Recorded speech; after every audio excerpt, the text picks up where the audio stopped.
Abaya Hawa, Isaya Hawasay, ang may likha ng ating buhay. Abaya Hawa. Bawa kwarta wab abay hawa. Kal halal hawad abay hawa alhayam. Bahasa masyayak ki hawasyay. Bahasam raw kakadas. Kwam Yasharala Elda Oper Marlika Philippines. Tawada abay hawa. Yaman. Okay, simula na tayo. The book of Jasher, chapter 23, will be our study.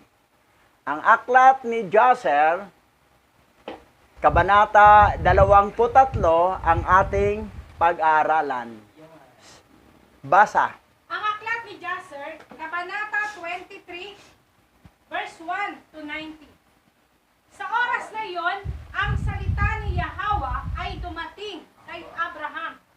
At sinabi niya sa kanya, Abraham, Abraham. At sinabi niya, narito ako. At sinabi niya sa kanya, dalhin mo ang iyong minamahal na anak na si Isaac at pumunta ka sa lupain ng Morea at ihandog mo siya roon para sa isang handog na susunugin sa isa sa mga bundok na ipapakita sa iyo.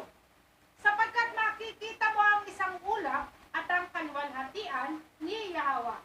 At sinabi ni Abraham sa loob ng kanyang sarili, paano ko ihiwalay ang aking anak na si Isaac mula kay Sarah na kanyang ina, upang mapalayo ko siya para sa isang handog na susunugin sa harap ni Yahweh.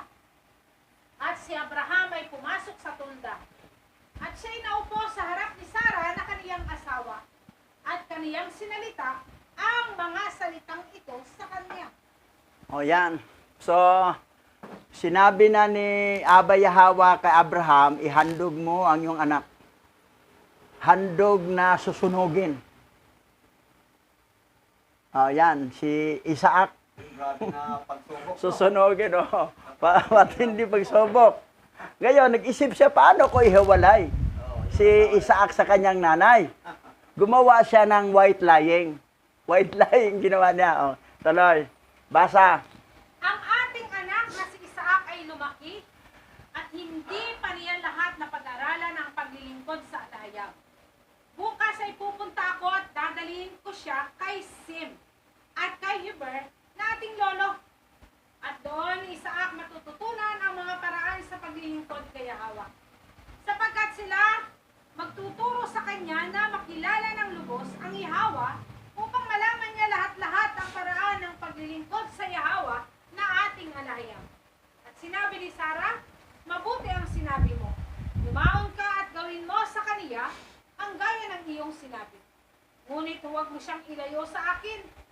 Di huwag siyang manatili doon ng masyadong matagal. Sapagkat ang aking kaluluwa ay nakatali sa loob ng kaniyang kaluluwa. At sinabi ni Abraham kay Sarah, italangin natin sa Yahweh na ating alahayam na siya'y gumawa ng mabuti sa atin. So, ito ang reality. Sabi na, idalangin natin kay Hawa na gumawa siya ng mabuti sa akin. Siya alam naman na ihandog siya.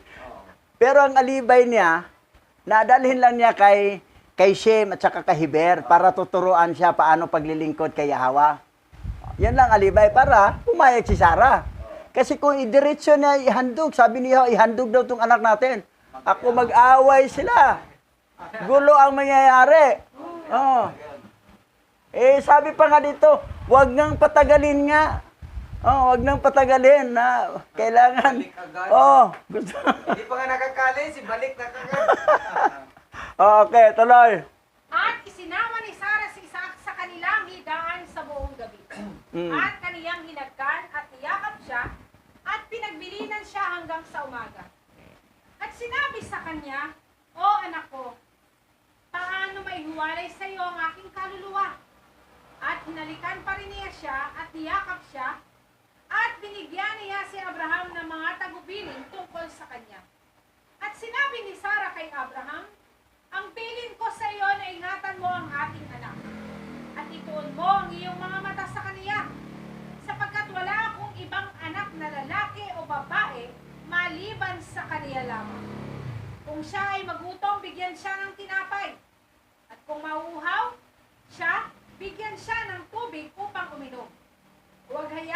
maglakad na mag-isa. Hindi rin dapat siya mabilad sa araw. Nihayaan siyang lumakad na mag-isa sa daan. Nipilitin man siya ng ayaw niya. Kundi, gawin mo sa kanya ang kanyang sasabihin sa iyo. Yung turo ni Sarah, ma-exploit ang bata dyan eh.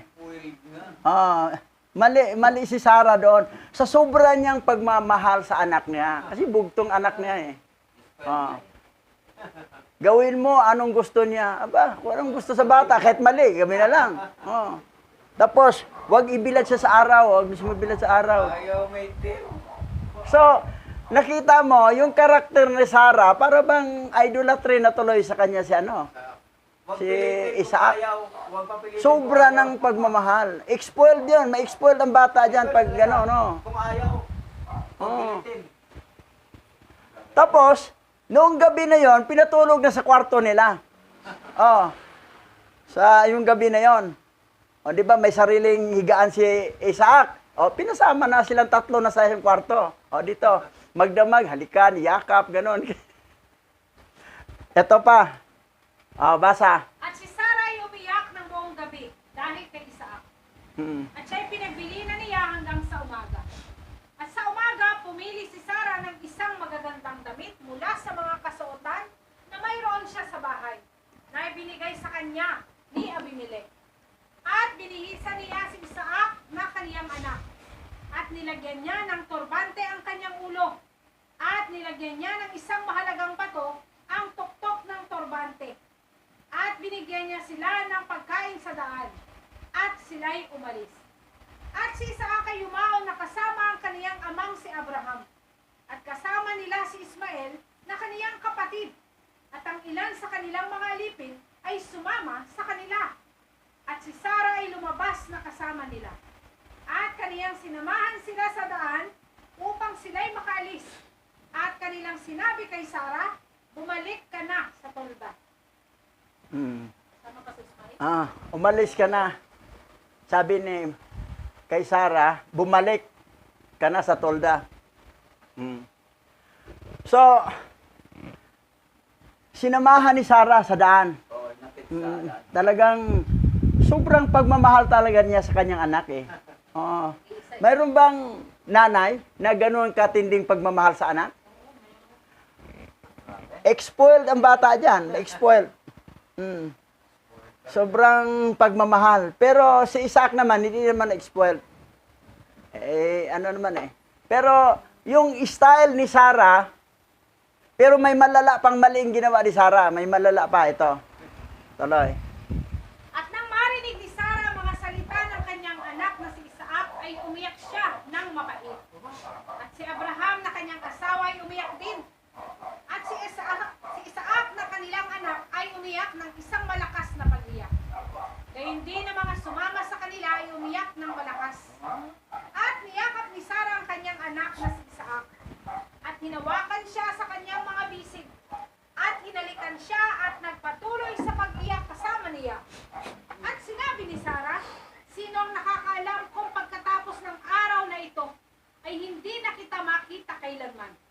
At sina Abraham, Sarah at Isaac at lahat ng mga kasama nila ay magkasama sila sa kalsada na nag-iyakan.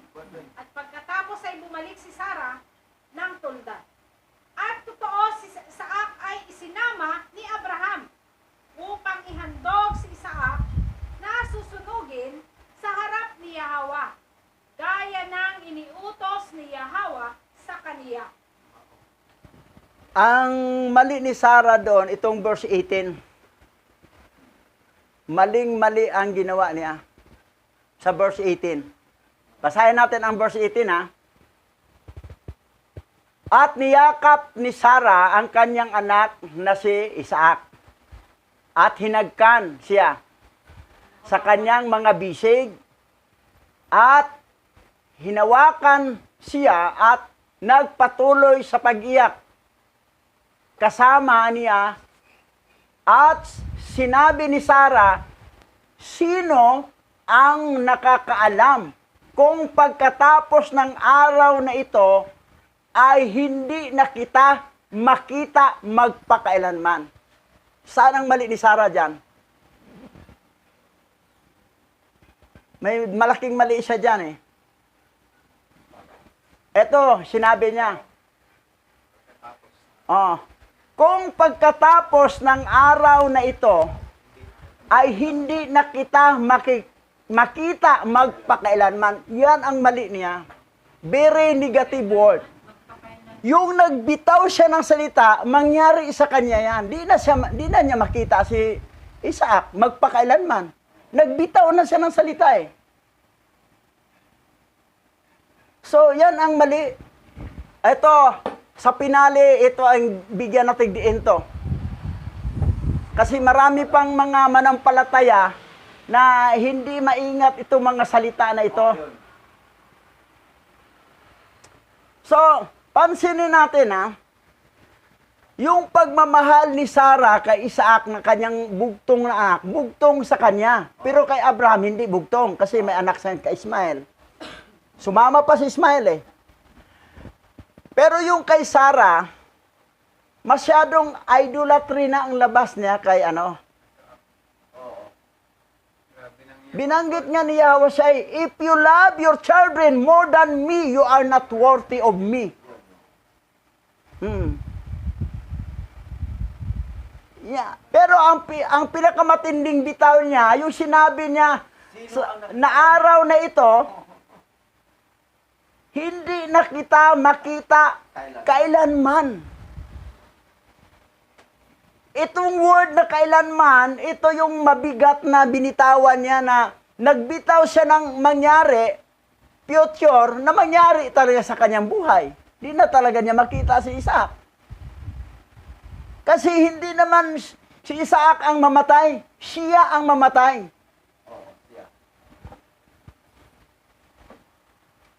Tuloy. At kasama ni Abraham ang alipin na 2 kabataang lalaki at si Ismael ang kanyang anak nila ni Hagar at si Eliezer na pinuno ng mga alipin. At sumama sila sa kanila. At habang naglalakad sila sa kalsada, ay nagsalita ang mga kabataang lalaki sa kanilang sarili. At sinabi ni Ismael kay Eliezer, ngayon ang aking amang si Abraham ay paroroon na kasama ni Isaac upang ihandog siya na pinakahandog na susunugin sa Yahweh gaya ng iniutos niya sa kaniya. Ngayon, kapag si Isaac ay patay na, sa akin ibibigay ng aking ama ang lahat ng kanyang kayamanan bilang tagapagmana, sapagkat ako ang kanyang panganay na anak. Kasi iniisip talaga ni Ismael, siyempre, panganay ko eh. Akin mapunta kasi susunugin na si Isaac eh. Mamatay na si Isaac. Kasi yung nag-uusap sila, nagyabangan sila, gano'n ang binitawan ni Isaac eh. Napayag siya ihandog. Ang pinagyayabang naman ni Ismael, anong pinagmayabang ni Ismael? Tuli. Natuli siya. Okay, ituloy natin. Hindi siya sukot. Basa. At sinagot ni Eliezer si Ismael at sinabi, tunay na itinakwil ka ni Abraham kasama ang iyong ina. At sumumpa na hindi ka magmamana ng anuman sa lahat ng kaniyang pag-aari. At kanino niya ibibigay ang lahat ng kaniyang tinatangkilik, kasama ang lahat ng kanyang mga kayamanan, kundi sa akin lamang na kanyang tapat na lingkod, Boy, nagkamadini. na naglingkod sa kanya gabi at araw, na gumagawa sa lahat ng kanyang mga iniuutos sa akin. At habang si Abraham ay nagpapatuloy sa paglalakbay kasama ang kanyang anak na si Isaac, ay dumating si Mastima na Satanas at lumitaw kay Abraham sa figura ng isang napakamatanda na tao at mapagpakumbaba at may pagsisisi na espiritu. At lumapit siya kay Abraham at sinabi, ikaw ay tahimik at malupit na tao na pumunta sa lugar na ito upang gawin ang bagay sa araw na ito sa iyong minamahal na anak. Ayan. Dito muna tayo kay Eliezer. Sabi niya, tinakwil ka na sa tatay mo, pati yung nanay mo. Di na kayo magmana sa akin, mapunta. Dahil ako yung tapat naglingkod sa kanya, gabi at araw. So, yan na. Yung dalawa, Hanga din. naghanga din eh. Pero habang lumalakad sila, aba si Mastima. Eh, sino si Mastima ngayon? Elon Musk. Oh, Elon Musk. Mastima. Elon Musk. si, sikat si Elon Musk eh. Pero walang alam yung iba. Ganon katindi. Ngayon, ano ang figura ni Mastima dito? Matandang, Nga mapagkumbaba. mapakumbaba. Oo. Para linglangin talaga si Abraham. Oh. Tuloy natin ang story. Makalin lang ako. Sapagkat binigyan ka ni Alayam ng isang anak sa iyong mga huling araw, sa iyong katandaan. At papatayin mo ba siya sa araw na ito? Sapagkat hindi siya gumawa ng karahasan at iyong papatayin ang iyong minamahal na anak.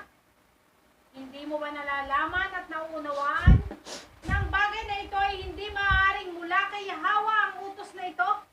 Sapagkat hindi magagawa ni Yahweh sa mga tao ang gayong kasamaan sa lupa, upang sabihin sa kaniya, lumaon ka, patayin mo ang iyong anak bilang handog na susunugin. At narinig ito ni Abraham at nalaman niya na ito ay salita ni Satanas, ang nagsikap na ilayo siya sa daan ni Yahweh. Ngunit hindi dininig ni Abraham ang tinig ni Satanas. At pinagwikaan siya ni Abraham, umalis ka, Satanas. At si Satanas ay umalis. Oh, yan. Umalis din, oh. Lakas ang discernment. Ang gandang binitawan ni Satanas, no? Na, hindi yan galing kay Yahweh. Parang concern. Sino ba yung, Oo. papatayin yung yung bugtong anak mo, yung anak mo minamahal? Hindi yan galing sa kanya yan. Binaliktad. Pero hindi niya alam na mas intimate relationship ni Yahweh at saka ni Abraham. Alam niya na si Yahweh talagang nagsabi sa kanya. Hindi yan ang hindi alam ni Satanas. Ang akala lang na, hindi yan kay Yahweh. Hindi mag-utos si Yahweh ng ganun na mga utos. Masama yun, oh. Pero alam ni Abraham, si Satanas yun. Pinagwikaan niya. Umalis ka, Satanas! Umalis, Satanas. Mas anointed si Abraham. May power nga si Mastima na Satanas. Pero mas anointed, may power si Abraham. Tuloy natin. At si Mastima na Satanas ay bumalik at dumating kay Isaac. At siya ay lumitaw kay Isaac sa figura ng isang binata na maganda ang anyo. At nilapitan niya si Isaac at sinabi sa kaniya, hindi mo ba nalalaman at nauunawaan ng iyong matandang hangal na ama ay dinadala ka niya sa araw na ito upang ikaw ay patayin niya dahil baliw na ang iyong ama. Ngayon sa makatubid, huwag kang makinig o mag-ingat ka sa kanya sapagkat siya ay isang hangal na matandang lalaki. At huwag hayaang mawala ka sa lupa dahil mahalaga ang iyong buhay at maganda ang iyong anyo. At narinig ito ni Isaac at sinabi niya kay Abraham, narinig mo ba, ama ko, ang sinalita ng taong ito? Bakit ganito siya magsalita? At sinagot ni Abraham ang kanyang anak na si Isaac at sinabi sa kanya, mag-ingat ka sa kanya na hindi makinig sa kanyang mga salita, sapagkat siya si Satanas na nagsisikap na guluhin tayo sa araw na ito mula sa mga utos ni Alayam. Matinding Yan. Siya nga, no? Matindi, no? Nag-anyo na siyang binata, nagwapo. Nakita tuloy yung anyo ni Isaac dito. Gwapo pala si Isaac. Mahalaga ang buhay mo at saka maganda ang anyo mo. So wag kang maniwala sa baliw mong ama. Baliw mong ama, matandang. Kasi Sarah, Oh. gwapo yung anak. So yan ang nangyari. Si Abraham, kamukha ni Ismail. Ngayon, tuloy tayo. At sinaway ni Abraham si Satanas. At si Satanas ay lumayo sa kanila. At nang makitang hindi niya sila mapagtagumpayan, ay itinago niya ang kanyang sarili mula sa kanila. At siya ay pumunta sa unahan nila sa daan. At binago niya ang kanyang sarili bilang isang malaking batis ng tubig sa daan. At nang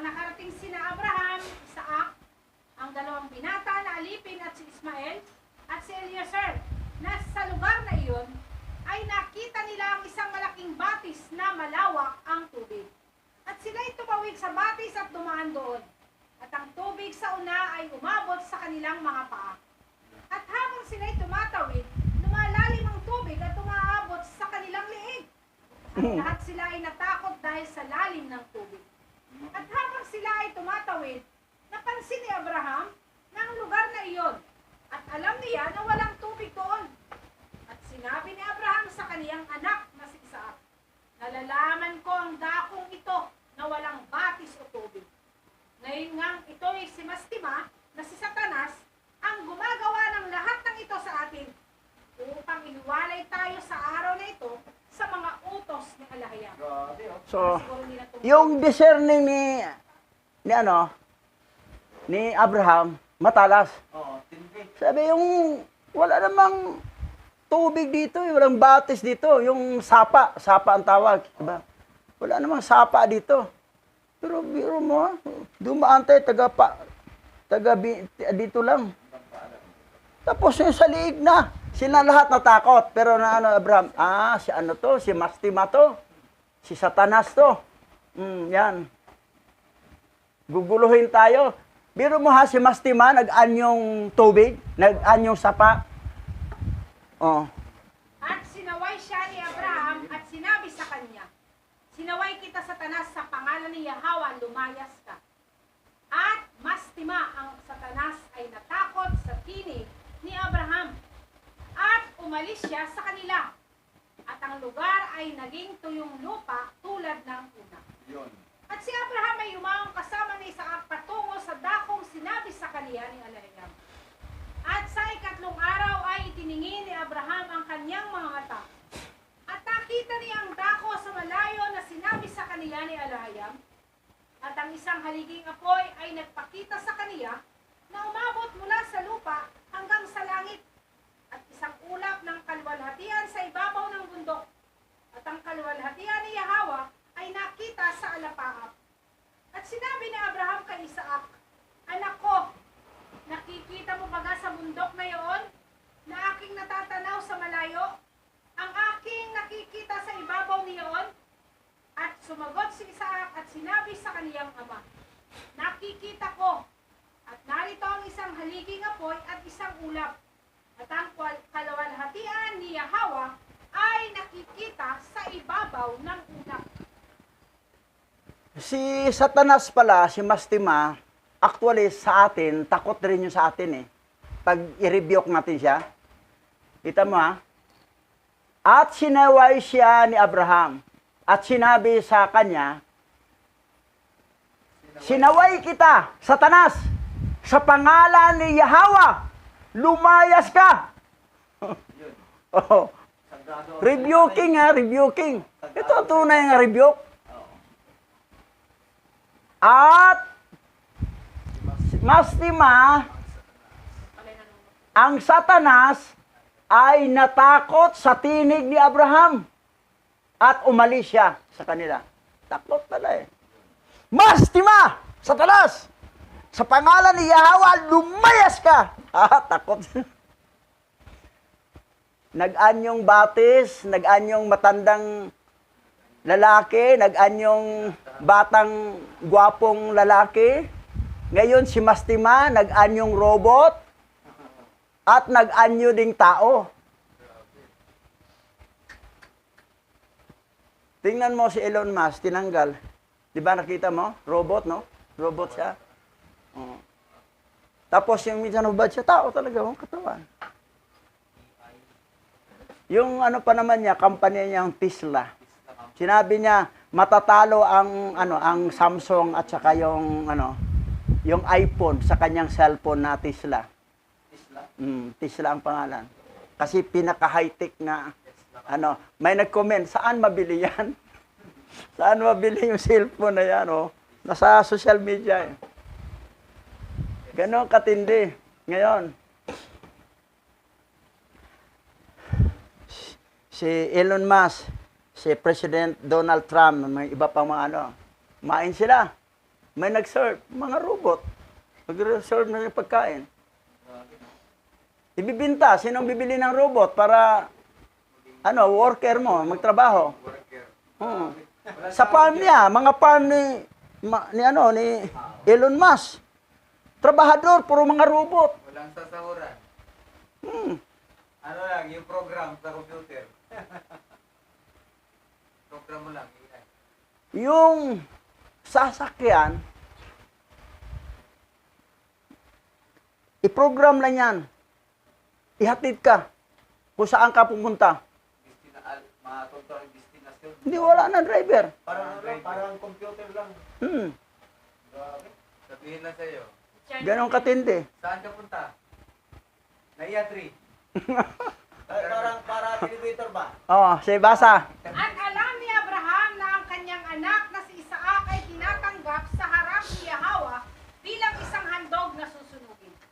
At sinabi ni Abraham kay Eliezer at kay Ismael na kanyang anak, nakikita ba ninyo ang nakita namin sa bundok na nasa malayo? At sumagot sila at sinabi, wala kaming nakikitang higit pa sa iba pang mga bundok ng lupa. At alam ni Abraham na hindi sila tinanggap sa harap ni Yahweh na sumama sa kanila. At sinabi ni Abraham sa kanila, manatili kayo rito kasama ng asno habang ako at si Isaac na aking anak ay pupunta sa kabilang bundok at sasamba kami doon sa harap ni Yahweh at pagkatapos ay babalik kami sa inyo. At si Eliezer at si Ismael at ang dalawang binatang alipin ay nanatili sa dakong yaon, gaya ng iniutos ni Abraham. At si Abraham ay kumuha ng kahoy na panggatong para sa pinakahandog na susunugin. At pinapasan niya sa kaniyang anak na si Isaac. At kaniyang kinuha ang apoy at ang kutsilyo at sila'y kapwa nagtungo sa dakong yaon. 6 sila lahat, di ba? 2 aliping binata, kabataan, si Eliezer at saka si Ismael, si Abraham, si Isaac. 6 sila. Kayong, yung bundok na yan, nakita ni Abraham, yung kalahatian ni Yahweh na may haliging apoy mula sa lupa hanggang langit, at nakita yung sabi niya, nakita mo ba anak? Isaac? O, nakita niya. Pero tinanong niya si Eliezer, yung ibang kasama niya, Ismael, wala sila nakita. Wala namang pagkakaiba eh. So ano nangyari? Sabi ni Abraham, maiwan kayo dito. Sila lang 2. Kumbaga, pagdating doon sa lugar na ihandog si Isaac, sila lang talagang 2, hindi isama yung 4. Kasi hindi pinakitaan ng hindi nakita yung haliging apoy na mula sa lupa papuntang langit, tsaka yung mga ulap na kalahatian ni Yahweh, hindi lang nakita. Pero nakita ni Abraham, nakita ni Isaac. Sabi nga ni Abraham, nakita mo ba anak ang nakita ko? Oh, hindi niya binanggit na mahaliging apoy. Sabi niya, nakita ko. Yung haliging apoy, tsaka yung ulap na kalahatian ni Yahweh, pares the same. Pero yung 2, tsaka yung 2 kabataan, wala naman kami nakita, parang wala naman pagkakaiba, pare-pareho lang lahat. So, iwan sila. Sa dito lang kayo, kasama ng mga asno. Pupunta kami doon, sasamba kay Yahweh, pagkatapos, babalik kami sa inyo. Yan ang nangyari. Basa. At nang sila'y lumalakad, ay sinabi ni Isaac sa kaniyang ama, narito, nakikita ko rito ang apoy at kahoy na panggatong. At saan ang kordero na magiging handog na susunugin sa harap ni Yahweh? At sumagot si Abraham sa kaniyang anak na si Isaac, na sinasabi, pinili ka ni Yahweh upang maging sakdal na handog na susunugin sa halip na ang kordero. At sinabi ni Isaac sa kanyang ama, papayag ako na maging handog na susunugin na ang Yahweh ang nag-utos sa iyo ng may kagalakan at kasiyahan ng aking puso. At muling sinabi ni Abraham kay Isaac na kaniyang anak, mayroon ba sa iyong puso ang anumang pag-iisip o pag-aalinlangan tungkol dito? Na hindi tama ito, sabihin mo sa akin. Oh, yan. Actually, yun talaga isang sinabi niya kay Ismael, yung nagyabangan 2 na payag ako, ihandog ako. Kung sabihin ni Yahweh, ihandog ako, nasunugin, tulad ng tupa. Ipinagmalaki mo yung kunting laman lang na alis sa katawan mo. So, nagyabangan yung magkapatid, 2. Tuloy ra na imo ha. So, ngayon, eto na, actual. Ito naman si Ismael, sa isip niya, yan pala sa'yo. Yan, pinagyabang mo sa akin eh. Ihandog ka na. Ngayon, mamatay ka na, ako na ang magmana. Hindi siya naman, hindi sa'yo, sa akin. So, eto, marami talagang magagawa sa property, no? Sinong ano? Wala pa nga eh. Hindi pa na natatapos ang paghahangad. Gamit ang hangad eh. Nag-agawa na. Nagagawa na sa property. Tuloy. At sumagot si Isaac sa kanyang ama na si Abraham at sinabi niya sa kanya, O aking ama, habang ang Yahweh nabubuhay ay walang anuman sa aking puso na magdulot sa akin na lumihis sa kanan o sa kaliwa mula sa salita na si Yahweh ang nag-utos sa iyo. Ni ang paa o halamnan ay hindi lumipat o pinukaw dito. At wala rin sa aking puso ang anumang pag-iisip o pag-aalinlangan tungkol dito. Ngunit ako'y may galak at masayang puso sa bagay na ito. At aking sinasabi, purihin si Yahweh sa araw na ito. Ay pinili ako upang maging handog na susunugin sa harap niya. At si Abraham ay lubhang nagalak sa mga salita ni Isaac. At sila'y nagpatuloy sa paglalakbay sa dakong yaon sa utos ni Yahweh. Ngayon, kaya kung sa atin, tayo si Isaac. Masabi ba natin ang sinabi ni Isaac? Mahirap yun. Magpatayan tayo. Mga risker na manuntok rin siguro. Isa siguro ay. Grabe no. Hawid sa mga kuwan, kagkugon. Grabe no. Ito lang mag-ama, di ba? Si Lamek at saka si Tubalcain.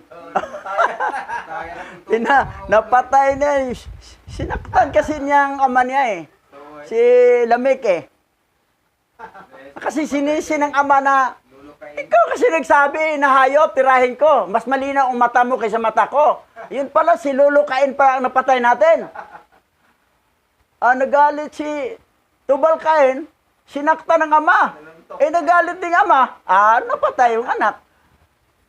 So, pero ito, opposite. Grabe oh. Tuwang-tuwa. Tuwang-tuwa rin masaya din si Isaac. Na katapusan ko na ito ngayon. At least, hinaanando ako kay Hawa. Siya ang napili. Tuloy. At nang nakarating sila doon, si Abraham ay nagtayo ng dampana sa dakong iyon. At si Abraham ay umiiyak. At si Isaac ay kumuha ng mga bato na gawing dampana hanggang kanilang matapos ang pagtatayo ng dampana. At kinuha ni Abraham ang mga kahoy na panggatong at inilagay ito ng maayos sa ibabaw ng dambana na itinayo nila.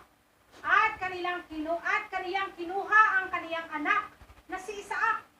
Ginapos siya upang ilagay siya sa ibabaw ng panggatong na nasa ibabaw ng dambana upang patayin siya bilang isang handog na susunugin sa harap ni Yahweh.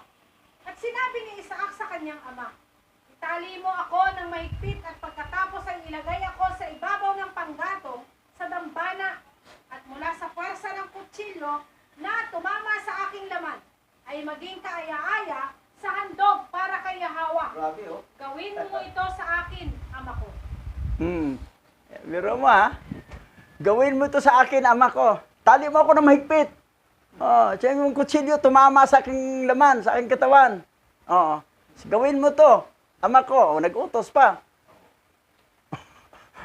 So, bihira mangyari, no? Bihira yun. Si Isaac lang yun. Tayo kaya, okay lang? Kung tayo si Isaac? Aywan na.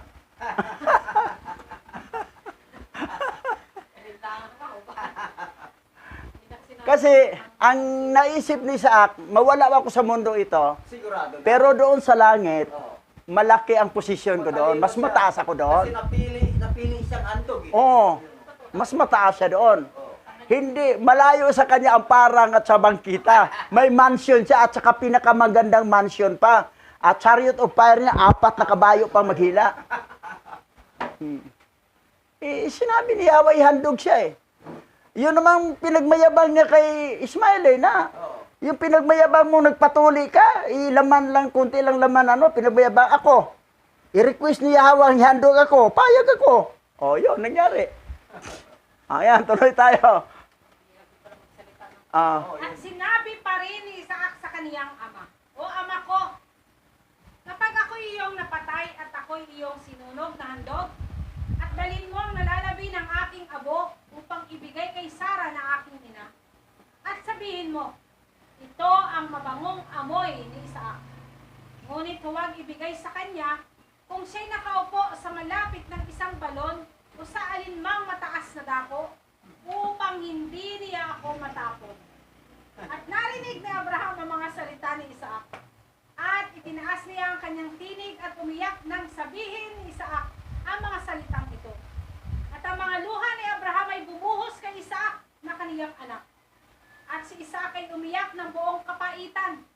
At kaniyang sinabi sa kaniyang ama, "Magmadali ka, aking ama, at gawin mo na sa akin ang kalooban ni Yahweh na ating alahayam, gaya ng kaniyang iniutos sa iyo." At ang mga puso ni Abraham at Isaac ay nagalak sa bagay na ito na iniutos sa kanila ni Yahweh. Ngunit ang mata ay umiyak ng mapait, habang ang puso ay nagalak. Oo, yan. Kasi utos eh. Puso lang masaya. Masaya kami dahil inuutos to ni Yahweh. Pero ang mukha... Grabe iyak. So, pero iyak, napapait ng iyak talaga. Kasi siguro mawala na ang kanyang bugtong anak. Si Isaac naman, katapusan ko na ito sa daigdig nito. Pero masaya ang puso namin kasi sinunod namin si Yahweh yung gusto niya eh. So, kalooban ni Yahweh. So, ang puso nagalak, pero ang mata umiyak na mapait. Ganon wala to sa Babylon yan. Wala. Talagang detalyado. Kahit yung kay Moses nga, hindi niya, yung Wala din yung sa lahat na Kasi ang nagsulat ng Jubilee, yung original, maliban sa corrupted, may corrupted itong Jasher, galing sa langit yun. Ito yung dala ni Enoch, isa sa mga aklat na dala ni Enoch. 366 book yan eh. Ngayon, tuloy natin. At nang nagapos na ni Abraham ang kaniyang anak na si Isaac, at inilagay na siya sa lampana sa ibabaw ng paggatong, sa oras na iyon ang mga anghel ng awa ay dumating, bago ang Yahweh nagsalita sa kanya tungkol kay Isaac na sinasabi, "O Yahweh, ikaw ay isang maawain at mahabagin na alahayam na nilikha ng mga langit at ng lupa, at sinusuportahan mo silang lahat. Bigyan mo ng pagtubos na handog sa halip ng iyong lingkod na si Isaac, at gumaganap sila ayon sa iyong mga utos. Nakita mo ba, O Yahweh, paano si Isaac na anak ni Abraham, ang iyong lingkod, ay nakahiga sa ibabaw ng dambana, tulad ng isang hayop na handog na susunugin. Ngayon ay hayaan mo ang iyong awa ay mapukaw para sa kanila, O Yahweh." Mga anghel yan, nagsabi Awa din ng mga anghel, Ang mga anghel. Pero si Mastima na anghel nga naging Satanas, wala talagang awa yan. Pero may mga anghel talagang matino. So, gano'n ang story. Ngayon, tuloy tayo. Nang panahong iyon ay nagsalita ang Yahweh kay Abraham, at tinawag siya mula sa langit, at sinabi sa kaniya, "Huwag mong paslangin sa iyong kamay si Isaac, ni huwag mo siyang patayin. Ngayon ay nakita ko na handa kang sumunod sa iniuutos ko sa iyo, at hindi mo pinagkait sa akin ang iyong anak na iyong minamahal." At itiningin ni Abraham ang kaniyang mga mata, at nakita niya, at narito, ang isang lalaking tupa na ang sungay ay nasabit sa sanga. Iyon ang lalaking tupa na nilikha ni Yahweh alahayam sa lupa noong araw na ginawa niya ang mga langit at ang lupa. Sapagkat inihanda na ni Yahweh ang lalaking tupa na ito mula sa araw na iyon upang maging handog na susunugin sa halip na si Isaac. Ang lalaking tupa na ito ay pumiglas sa sanga. Gustong makuha siya ni Abraham para siya ang ihandog. Ngunit hinawakan siya ni Mastima na Satanas na hindi siya maaaring makuha ni Abraham upang si Isaac ang maaaring maihandog na susunugin. Ito talaga si Mastima. Kontrabida talaga ito sa Satanas ito. Ito talaga itong Mastima na ito eh. Gusto naman yung tupa. Biro mo yung tupa na yun, ang tandang-tanda na. Sabay sa creation yun eh. Sa unang mga hayop na nilikha. nakatalaga na pala na sa araw na yan ay yun ang ihandog, hindi si Isaac. Nakaredy na, nakaplano na pala lahat yun eh. Biro mo, sinubukan lang talaga si Isaac, si Abraham, kung ang puso nila ay handa bang sumunod. Sa ating pagsubukan, hindi, magpatayan. Mahirap. Pag sure ka na si Yahweh ang nag-utos, kahit mahirap gagawin, dahil nakataya dito ang ating alindog. Nakataya dito ang ating alindog. Sumunod tayo, huwag na kukontra. Kasi part of trial lang yan eh. Pero may nakalaan na pala na tupa na ihandog, istin na si Isaac. Kailan nalikha yung tupa? Sa creation pa lang. Kasama yung para sa paglikha ng mundo. Paglikha ng mundo. Grabe. Paglikha ni Yahweh ng lahat ng mga hayop, sabay, isa doon na nakahanda na rito. Dumating na doon sa sa Mount Moriah. Nakalaan na pala talaga siya. Ngayon, tuloy. At nang kunin ni Abraham ang lalaking tupa na nakasabit sa sanga, na hinawakan ito ni Satanas, ay sinawain ni Abraham si Satanas. Sa pangalan ni Yahweh, ikaw Satanas, lumayas ka. At si Mastima, ang Satanas ay lumayas. At dinala ni Abraham ang lalaking tupa sa harap ng dambana.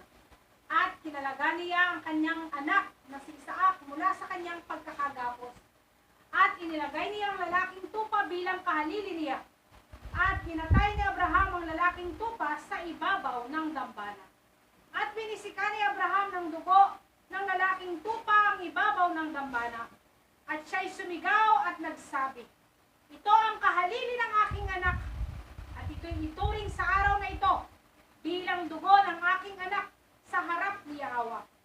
At nang naging abo ang lalaking tupa na handog sa dambana, si Abraham ay bulalas na magsasabi, naway sa araw na ito ay ituring sa harap ni Yahweh bilang kahalili ng aking anak.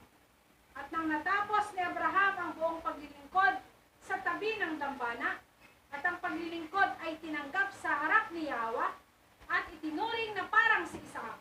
At pinagpala ni Yahweh si Abraham at ang kanyang mga binhi sa araw na iyon. Pinagpala ni Yahweh si Abraham at ang kanyang binhi. Kasama na po ang lahi ni Ismael at lahi sa anak nila ni Keturah. Basta binhi ni Abraham, pinagpala. Hindi lang ang pinagpala, binhi lang ni Isaac, kundi binhi ni Abraham. Lahat na binhi. Kita mo yung malawak na blessing na natanggap? Hindi lang binhi ni Isaac. Sino ba ang binhi ni Isaac? Isa lang. Si Jacob, mga nag-Israel. Yun lang ang binhi niya. Pero siya ang pinaka-leader sa lahat ng bansa, Israel. Pero, binagpala din ang mga lahi ni Ismael. Kasi binhi yun ni Abraham. At saka yung anak nila, 6 anak nila ni Keturah, pinagpala din. Kasi binhi ni Abraham. Lahat ng binhi ni Abraham, pinagpala. Pero, lahat ng binhi ni Abraham, kailangan magpatuloy ang mga supot. Kasi covenant yan eh. Agoy, may support. Oo. Hindi ka kasama mag-support.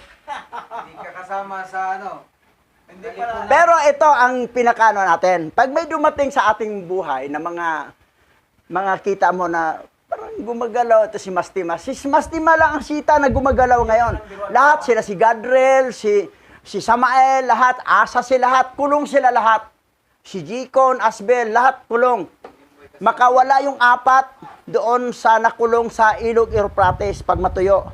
At si Gadriel makawala naman doon sa bottomless pit pagdating ng araw. Pero ngayon, malaya ngayon gumagalaw si Mastima. Ano sikreto? Rebukin lang. Sa pangalan ni Yahweh, Satanas, lumayas ka! Mastima! Elon Musk, lumayas ka. So, pakita lang. Nako, itong preacher dito sa Operian tribe, kilala si Mastima, si Elon Musk pala. Sikat pa naman si Elon Musk. Sikat talaga. Ganon.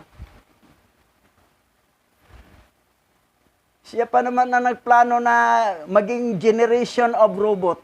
Lahat ng trabador, robot. Tapos papatay ng mga tao sa mga pandemic para kunti lang matira mga tao. Wala na sweldo-sweldo. Paang magtatrabaho na, mga robot na lahat. Yan ang gusto. Pero sa pangalan ni Aba Yahweh, Mastima, Satanas, at mga kasama mong 10% na mga demons na may kaluluwa dahil sa birthday ng mga pagano, lumayas ka! O yan. Takot si Mastima. Yan lang sikreto pala. Oh, ito lang armas ginamit ni Abraham. Rebuking eh. Pero sa mga born again Christian, ang nag-rebuke, si Satanas, i-rebuke rin ni Satanas. Sabihin na, drama lang tayo. Nag-rebuke kay Satanas, sa pangalan naman ni Satanas. 10 angel pa ang ginagamit. Nasa loob ni Jesus Christ. Dalawa ang halimaw doon na prinsipe ng impyerno, si Leviathan at saka si Dagon. Biro mo sa 7 fallen angel, sinama sila doon kay Serapis Christos, 8 na. May dalawa pa na prinsipe ng impyerno, si Dagon at saka si Leviathan, 10. 4 na hayop.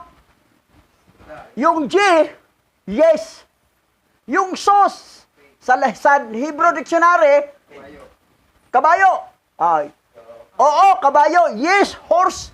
Sa Latin Dictionary, ang J, yes pa rin. Ang sos, baboy. Yes, baboy. Yes, pig. Tapos, sa National Geographic, si Jesus Christ ay butiki at isda. 4 na hayop.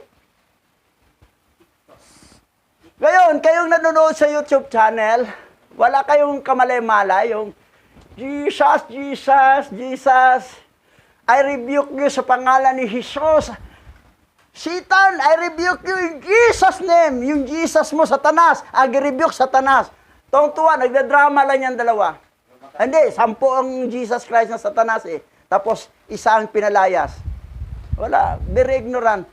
Yung letter G, wala yan sa original. Lumabas lang ang G kay Gian Giorgio Trajano noong 1524 AD. That's why ang Jesus, hindi talaga yan ang tunay na Savior. Ang tunay na Savior ay Yahweh siya'y. Dahil ang siya'y nadagdag siya sa Yahweh. Dahil sabi niya, naparito ako sa pangalan ng aking ama. Ngayon, kung ang anak ay Jesus, ang ama ay Jehovah o Yahweh, magkalayo. Pero sa original Bible, ang ama Yahweh, nagkatawang tao siya, anak Yahweh, siya'y, o siya'y lang nadagdag. The same name. Kasi ang siya'y, Savior, si Yahweh ang tagapagligtas. Pero, bakit hindi nyo mag-gets yun? Kasi pinagkaloob talaga yan ni Aba Yahweh, hindi talaga ninyo maintindihan. Maging bulag ang inyong mata, spiritual, blind, and spiritual dumb. Spiritual bingi. Di talaga nyo maintindihan. Kasi hindi niloob, kasi hindi nga kayo binhi ni Yahweh, kundi binhi kayo ng fallen angel. Walang binhi ng fallen angel mapunta sa langit. Lahat mapunta sa impyerno, sama-sama sila sa tatay nila mga fallen angel. Yan ang katotohanan. Tayo, nag-explain na tayo, nagpaliwanag, maniwala sila hindi, wala na tayong sagutin, at least nasabi. Kasi kung maniwala, binhi ni Yahweh. Kung hindi maniwala, binhi ng fallen angel. O in other words, serpent seed. Pero kung maniwala, seed of the woman. Yun lang yun. So ang atin, ipangaral ang kanyang salita. Sabi naman mayroon ka pang anak nag-comment doon eh. Alima eh. lumutang ng Antikristo. Oh, sinagot ko. Ialima din siya eh. Walang salitang Antikristo nakasulat sa original Bible.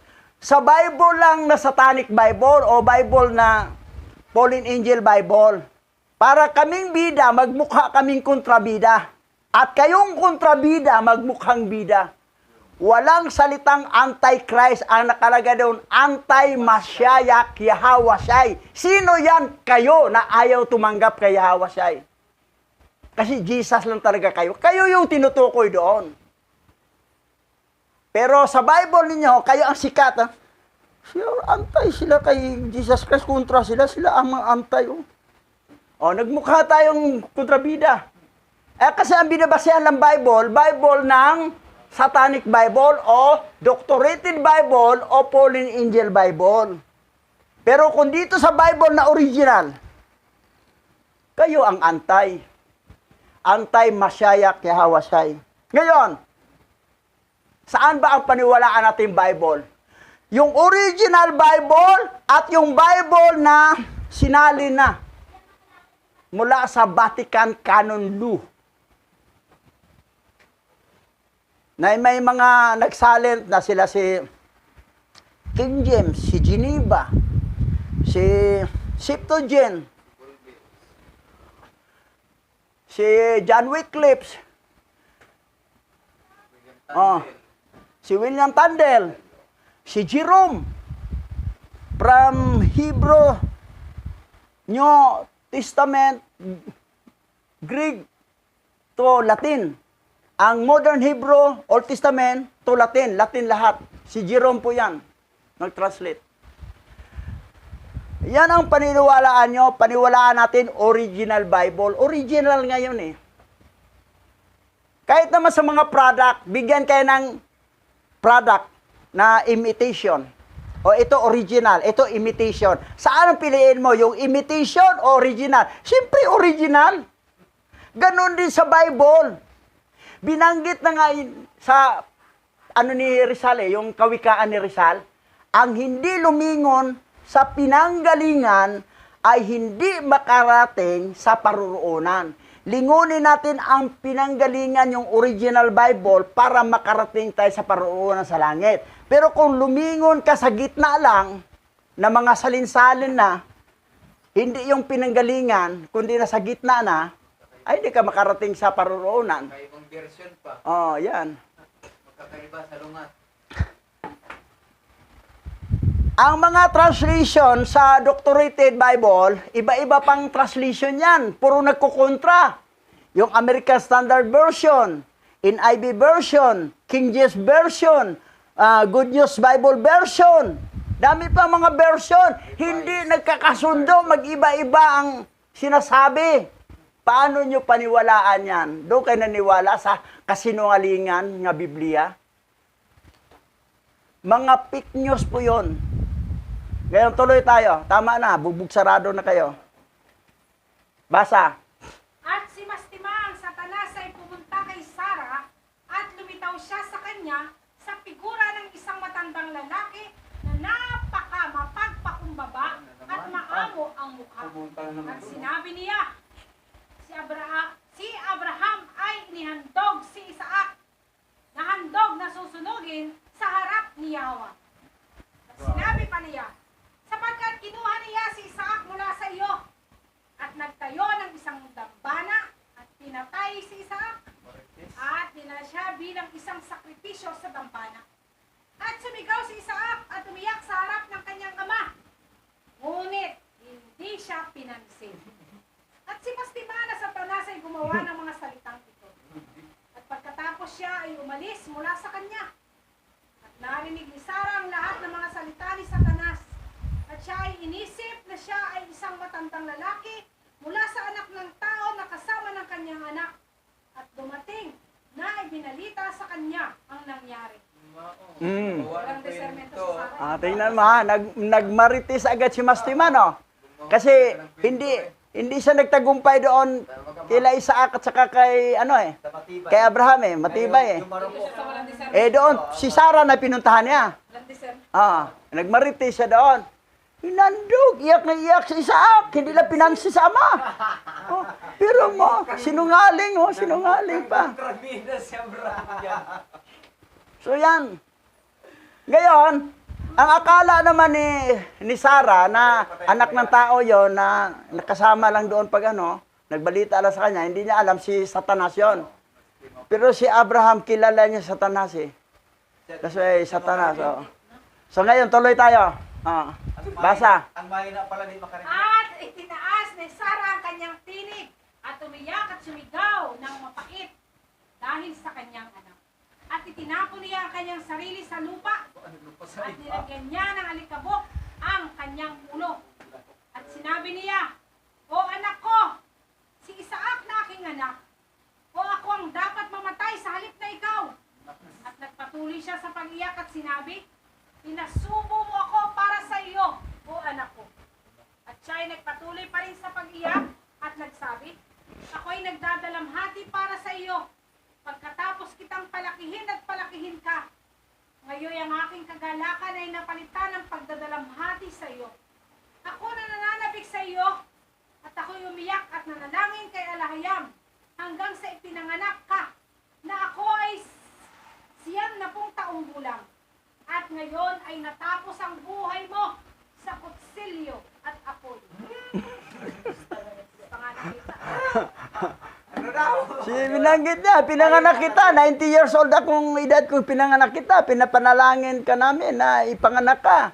Ngayon, natapos na ang buhay mo sa kutsilyo at apoy.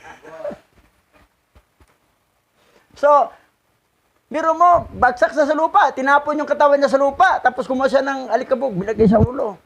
Salang lungkot na lungkot siya. Tuloy natin ang kalungkutan niya. Ngunit inaaliw ko ang aking sarili sa iyo, anak ko, sa pagiging masunulin sa salita ni Yahweh, sapagkat ginawa mo ang utos ng iyong alahayam. Sapagkat sino ang makasasalangsang sa salita ng ating alahayam na sa kaniyang mga kamay ay ang kaluluwa ng bawat nilalang na may buhay na dapat susunod sa kanya. Ikaw ay makatarungan, o Yahweh, aming alahayam, sapagkat lahat ng iyong mga gawa ay mabuti at matuwid. Sapagkat ako rin ay nagagalak sa iyong salita na iyong iniutos. At habang ang aking mata ay lumuluha ng may kapaitan, at ang aking puso ay nagagalak. At inihiga ni Sarah ang kanyang ulo sa dibdib ng isa sa kanyang mga alipin. At siya ay tumahimik na parang isang tulog. Stress. So, at least naintindihan naman ni Sarah na utos kasi ni Hawa yan eh. So, anak, mabuti sumunod ka sa utos ni Hawa. Nagagalak ang kanyang puso, pero ang kanyang mata umiiyak. Oh. Ganon rin ang nangyari kila Abraham at Isaac, di ba? Nagagalak ang puso bilang pagsunod kay Yahweh. Pero umiiyak sila ng mapait. Ang mata nila ay nagluluha dahil sa ganon nga, utos nga eh. Pero masakit kasi may isang buhay na mawawala. Yan, tuloy natin. Pagkatapos ay bumangon siya at nagpatuloy sa paghahanap ng may matanungan hanggang sa dumating siya sa Hebron. At itinanong niya ang lahat ng mga tao doon at sa mga taong kilala niya. At paglalakad siya sa kalsada at walang isa man ang makapagsabi sa kanya kung ano ang nangyari sa kanyang anak. At sumama sa kanyang mga tagapaglingkod at nakarating sila sa Kerat Arba na tinawag ngayon na Hebron. At tinanong niya ang tungkol sa kanyang anak. At nanatili siya roon habang pinahayo niya ang ilan sa kanyang mga lingkod upang hanapin kung saan napunta si Abraham at si Isaac. At nagpautos pa siya upang hanapin sila sa bahay ni Sem at Eber. At hindi nila nasumpungan doon. At hinanap nila sa buong lupain at hindi na nila sila nasumpungan. Yan. Pero pupunta, inutusan yung mga alipin niya, punta ka doon kay Sit at saka kay Heber. Kasi yun naman bili na dalhin doon para turuan daw eh. Ito, mga tao lahat, tinanong, walang alam. Si Mastima lang ang nakaalam. Minamarites. Siyempre, Satanas yun eh. Aakyat pa nga sa langit eh, makikisali pa sa meeting sa mga anghel eh. Doon kay Yahweh eh. Salabot to. Oo.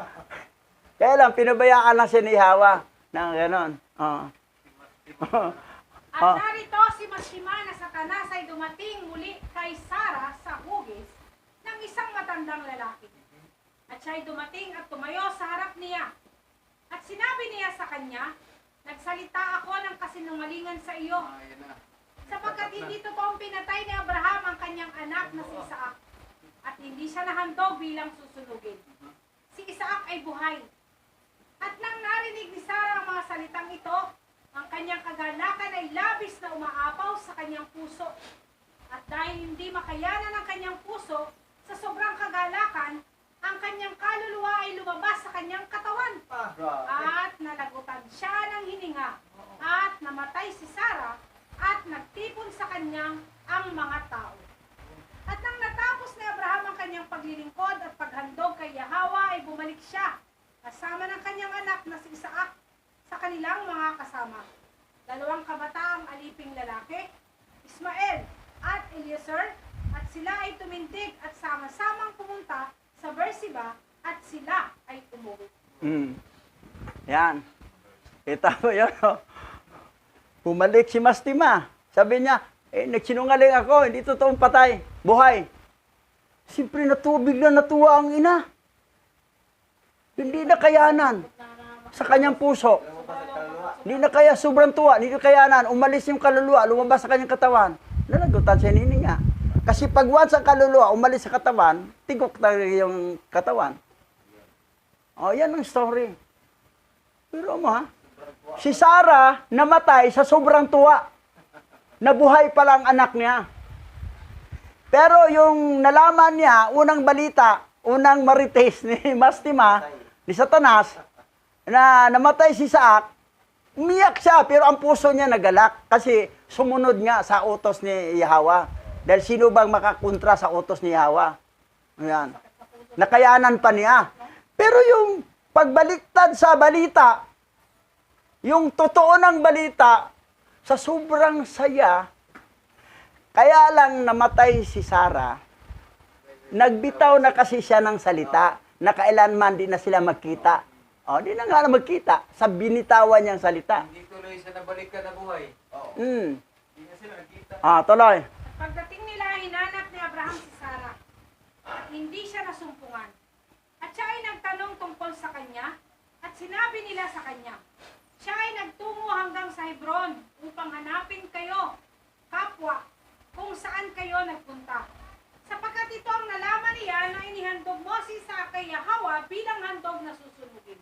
At siya ay umiyak ng umiyak at hinahanap niya kayo. At sina Abraham at Isaac ay nagtungo sa Hebron. At nang malaman nila at nakita nilang patay na si Sarah, ay itinaas nila ang kanilang mga tinig at umiyak ng mapait sa kanya. At idinikit ni Isaac ang kanyang mukha sa mukha ng kanyang ina. At umiyak sa kanya ng may kapaitan at sinabi niya, O aking ina, paano mo ako iniwan? At saan ka nagpunta? O bakit? Bakit mo ako iniwan? At sina Abraham at Isaac ay umiyak ng labis at ang lahat ng kanilang mga lingkod ay umiyak sa kanila dahil kay Sarah at nagdalamhati sila sa kanya ng isang matindi at mabigat na pagdadalamhati. Ayan. May mali si Sarah ha. Yung verse 18. Balikan natin ang verse 18 ha. Ulitin pagbasa. At niyakap ni Sarah ang kanyang anak na si Isaac at hinawakan siya sa kanyang mga bisig at hinalikan siya at nagpatuloy sa pag-iyak kasama niya. At sinabi ni Sarah, sino ang nakakaalam kung pagkatapos ng araw na ito ay hindi na kita makita kailanman. Hindi na kita makita kailanman. Ito yung pinakamaling binitawang salita ni Sarah na nangyari sa kanyang buhay. Nagbitaw kasi siya na hindi na kita makita magpakailanman. O hindi. Kasi siya ang mamatay. Siya pa rin namatay. Na yung kay Abraham at saka kay Isaac, trials lang yun. Pagsubok lang yun. May nakahanda ng tupa sa creation pa lang. Nakahanda na doon. Nakasabit sa Sanga. That is symbolic yun. Yahawa siya. Si Yahwa na katawang tao. Nakabitin sa punong kahoy na yun ihandog. At yung symbolic naman kaisa-isang minahal na anak na binigay para sa katubusan ng ating kasalanan. Symbolic ni Yahawa siya yun. Na si Yahawa na katawang tao at naging tawag anak. Ang problema ni Sarah, nagbitaw siya ng salitang ganito, hindi na kita makita kailanman. That's why tayo, hindi tayo magbitaw ng ganito kasi mangyari din. Sino ang nakakaalam kung pagkatapos sa araw na ito, hindi na kita makita? Ang ngayon, eto, basa. Santiago chapter 3 verse 8. Ngunit wala makapagpapaamo ng dila. Isa itong kasamaan na mahirap pigilan. Puno ng nakamamatay na lason. Lason yun, nakakamatay. Yung dila mong magbitaw ka ng negatibo. That's why, iwasan talaga ang negative word. Ito pa. Basa. Marcos chapter 11 verse 24. Kaya't sinasabi ko sa inyo, anuman ang hingin ninyo sa inyong panalangin, maniwala kayo na natanggap na ninyo at matatanggap ninyo. Positive word to Maniwala kayong natanggap na ninyo iyon, matanggap na ninyo at matatanggap nga ninyo. Pag tayo'y manalangin, wow, nandito na ang Polaris. Natira. Nissan Terra. Positive ang binibitawan. Hindi yung negative. Kasi kung ang negative bibitawan mo, yun ang mangyari sa buhay mo. Sabi niya, may pera ka ba? Wala. Di wala ka talaga pera. Nagbitaw kang wala Sabi niya, sinungaling ka. Wala naman kang pera sa wallet, tapos sabihin mong meron. Madali lang yun May pera ka ba? Meron. Nandoon pa kay Aba Yahawa sa langit. At least binitawan mo, meron. Nandoon kay Aba Yahawa. Wala sa wallet mo, nandoon sa taas pa. Don't mention word negative. Huwag sabihin na, wala. Kasi wala rin. Meron. Nasaan pera mo? Naka-Aba Yahawa pa sa langit. Darating yon sa mga araw na yon. So, yan ang bibitawan. Huwag magbitaw na, itong buhay natin, puro hirap. Hirap talaga. Nagbitaw ka na hirap. Hirap talaga. Sabihin mo na, ito, pagsubok lang to. Pero blessing, darating dito matindi. So, lahat bibitawan, puro positive. Mag-isip ka, positive. Ito Kaya't sinabi ko sa inyo, si Yahawa siya nagsabi dito, anuman ang hingin ninyo sa inyong panalangin, anuman ang hingiin, maniwala kayo na natanggap na ninyo. Pero wala pa yan natanggap maniwala natanggap na ninyo at matatanggap ninyo. That's why, ingat kayong nanonood sa YouTube channel, ingat sa bibitawang negative word. Kasi pag sumpa yan, malas yan pag nag-negative ka lagi. Dapat positive para blessing ang darating. Positive lagi. Sabi niya, wala naman. Sabihin mo, nandun sa taas pa. Mayaman ka ba? Yes. Nandun pa sa taas ang yaman ko. Huwag mo sabihin, mahirap lang kami, halos wala kami kinakain. Ayan, mangyayari yun sa'yo. Binitawan mo, wala talaga kayo makain. Itong nangyari sa amin, pagsubok lang to. Pero maraming blessing ko. Sa taas pa, ibababa ni Yahawa siya sa akin yon, ni Yahawa. At least binitawan mo, puro positive. Ito yung sinabi mo. Anuman ang hingin ninyo sa panalangin, sa inyong panalangin, maniwala kayo na natanggap na ninyo at matatanggap ninyo. Bunganga, kasi ang bunganga, lason to, pag magnegatibo ka. Tapos, mind. Ang mind mo, laging positive. Ito ang isang story. Ito nangyari. Ito, basa. Genesis chapter 30 verse 31 to 43. Ano ang gusto mong ibayad ko sa iyo? Tanong ni Laban.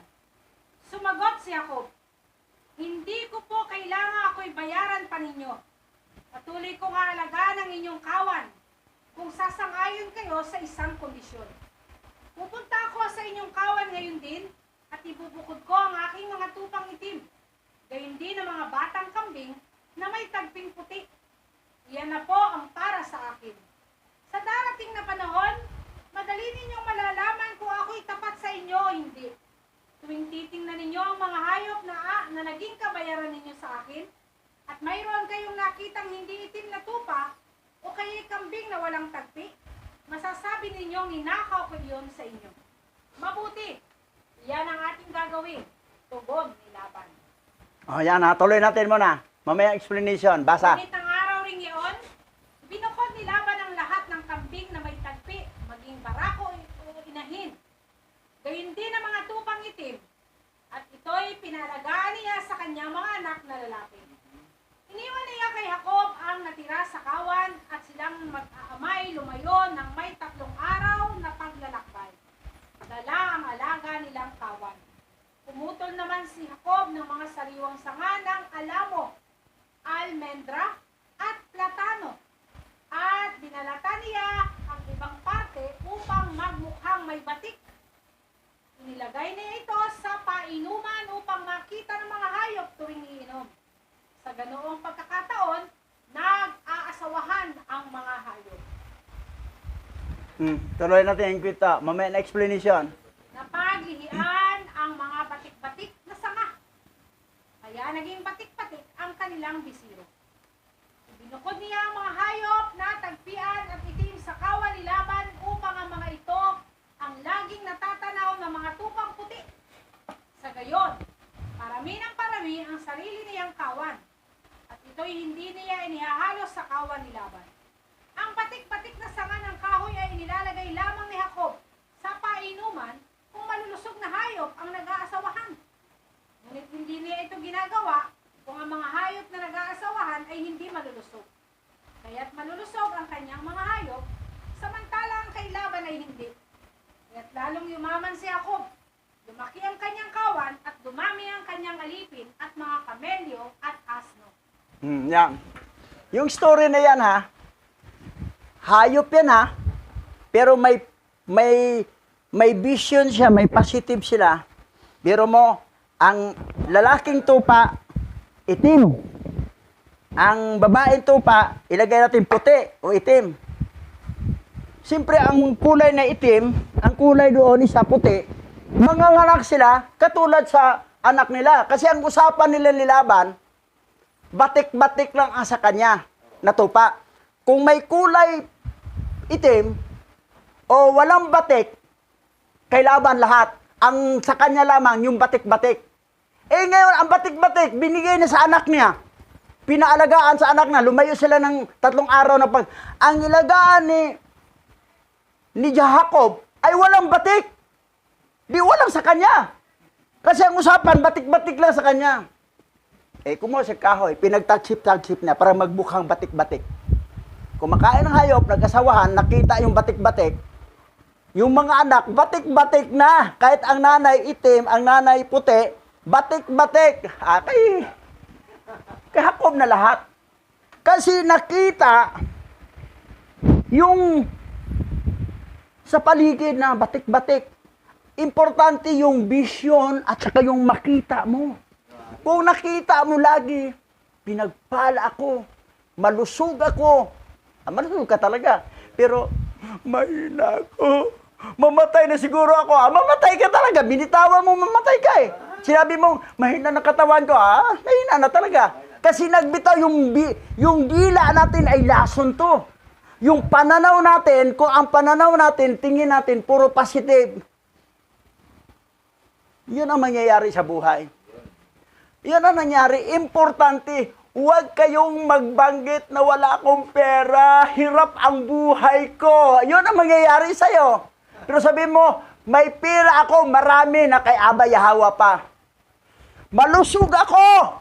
Kahit gumagano na ka, malusog ako. Malusog ako. Oh, kahit medyo gano'n na ang tingin, pero binitawan mo, malusog. Malukusog ka talaga. Feeling mo lang yan. Sabi ng feeling mo lang. Pero mo yung hayop ha, na inalagaan yung tupa, kambing, wala namang batik-batik lahat doon. Binigay ni Laban doon sa kanyang anak eh. Naglumayo sila ng 3 araw. Kanino ang naiwan alagaan ni Jacob? Walang batik-batik. Pero ang usapan nila, batik-batik sa kanya. Anong ginawa? Nagtagsip-tagsip siyang kahoy para magbukhang batik-batik. Tapos yung mga payat, hindi niya ilagay yon. Para yung mga payat, kulay itim, kay Laban yon. Yung mga malusog, yun lagyan nagbatik-batik para may batik-batik ang anak, malulusog sa kanya. Yan. Ganon, that's why don't mention negative word. Kaya namatay si Sarah, nag-mention siyang negative. Sino nakaalam sa araw nito na kailanman di na tayo magkita? Di na nga kayo nakita. Kasi nag-mention ka na kailanman di na kayo magkita. Wala daw sa araw na yun eh. Oo. Hindi talaga nagbalik. Oh. Wala talagang tagpo. Kasi yung bitaw nga salita nga negatibo, positive, yun ang ingatan ang mga bibig natin at saka yung pananaw natin sa buhay na laging positibo. Hindi ko kaya ata ang paglilingkod kay Hawa, parang mahirap man. Mahirap, di mo talaga kaya kasi nagbitaw ka ng mahirap eh. Kaya ko to. Tuwing Sabat, sisimba talaga ako. Kaya ko. Kayang-kaya ko. Kayang-kaya ni Yahweh na pagpalain ka. Diba? May awit na ganon? Oh. Kasi positive. That's why, mula ngayon, kayong nanonood sa YouTube channel, stop your negative word. Stop your negative na pananaw. Kasi, kung yan ang makita mo, pananaw mo, positibo, positive, mangyari yan sa'yo. Yan ang pagkakamali ni Sarah kung bakit natigok siya. Yung kay Isaac, hindi naman talaga siya mamatay kasi trials lang yun, pagsubok lang yun, kung gaano si Abraham katatag, kamasunurin kay Yahweh. May nakalaanang ihandog noon pa sa creation eh. Nilikha nung creation pa lang yung lalaking tupa. Pero ang sikreto ni Abraham, Satanas, lumayas ka.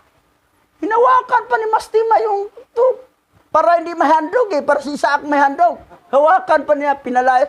Takot naman talaga Satanas pag mag-rebuke na sa pangalan ni Yahweh. Rebuke lang. Ayos na. Hindi na magbanggit ng negatibo. Dito nagtapos. Awit tayo.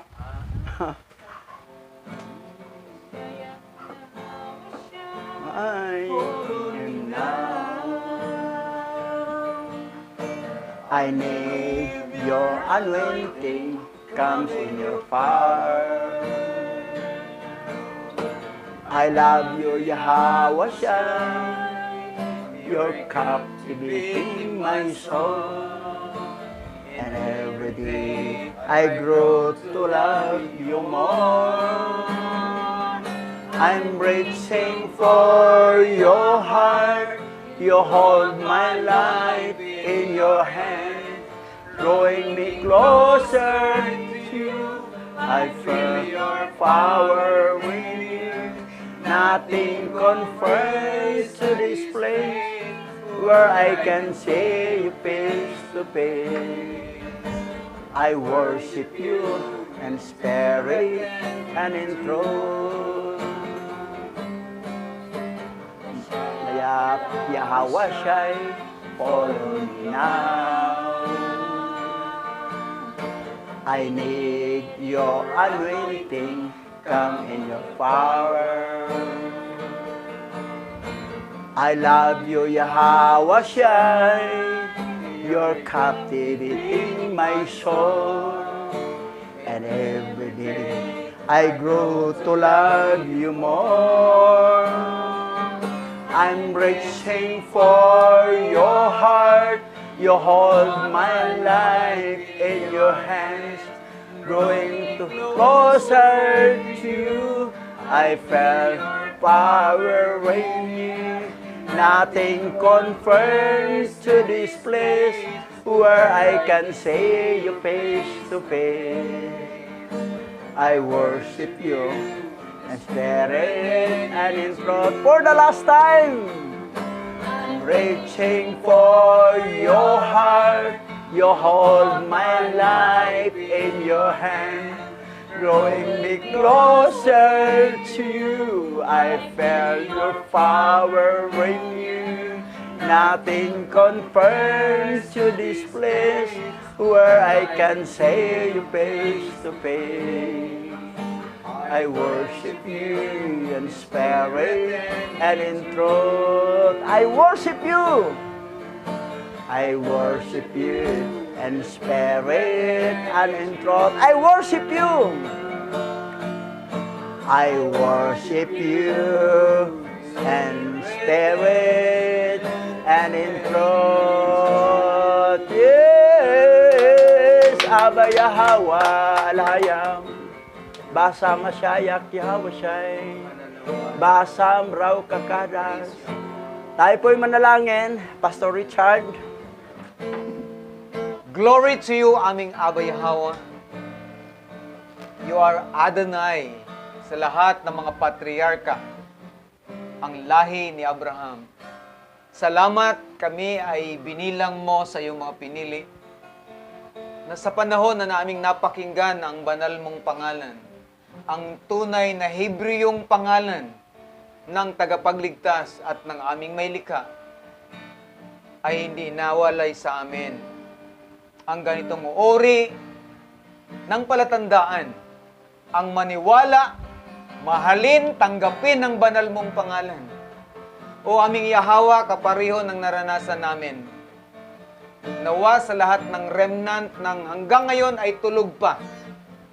Gisingin mo po sila sa pamamagitan ng ganitong klase ng espiritu. Tanggapin, mahalin, maging masaya sa pagkarinig ng iyong pangalan sa mga araw na ito, aming alaya.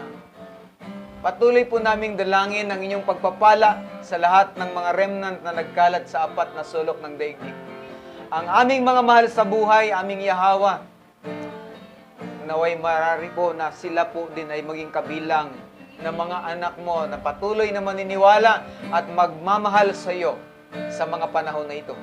O aming Yahweh, sa lahat ng oras, ang iyong pag-iingat ay aming kailangan, ang pagpapala mo ay aming inaasahan, at amin itong aasahan na aming matatanggap. Mula sa araw na ito, kami ay lalakad ayon sa iyong mga payo, ayon sa iyong mga salita. Ang katotohanan na nagmula sa iyo ay aming patuloy na lalakaran at mamamalagi sa amin. Patuloy mo itong ingatan sa pamamagitan ni Masyayak Yahweh siya na aming tagapagligtas at ng banal na Raw Kakadas. Yaman.